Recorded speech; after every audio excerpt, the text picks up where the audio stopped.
సోదరి సోదరుమణులారా, pension review committee ఎదుట NFIR ద్వారా ఎన్పిఎఫ్ సబ్స్క్రైబర్ యొక్క గ్యారెంటీడ్ పెన్షన్ కోసం ఎంతో కృషి చేశాం.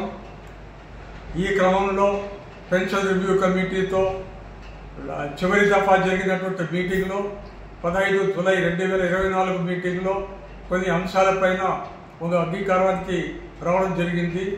అదే క్రమంలో ప్రధానమంత్రి నరేంద్ర మోదీ గారితో, ఫైనాన్స్ మినిస్టర్ నిర్మలా సీతారామన్ గారితో ఈనాడు మీటింగ్ చేశాం స్టాండింగ్ కమిటీ సభ్యులుగా. ఆ మీటింగ్లో 15 జూలైన ఏవైతే ఒక కాన్సెన్సస్ సాధించామో వాటిపైన ఒక ఆమోదం లభించింది, క్యాబినెట్ నిర్ణయం వచ్చింది.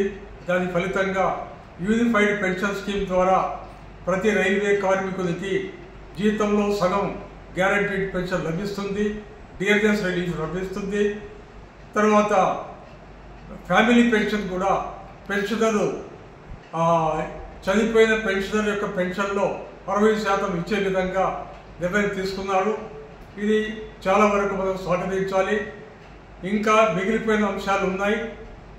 Additional pension, age related pension, మరియు ఆ జీతం కనుక రివిజన్ అవుతే పే కమిషన్ ద్వారా, వేజ్ రివిజన్ ద్వారా అప్పుడు పెన్షన్ పెరుగుదల, ఈ అంశాలపైన ఎన్ఎఫ్ఐఆర్ కృషి చేస్తుందని చెబుతూ మీ అందరికీ శుభాకాంక్షలు తెలుపుతూ నేను ముగిస్తున్నాను. Thank you. జై హింద్, జై ఎస్ఆర్ఈ సంఘ్, జై ఎన్ఎఫ్ఐఆర్.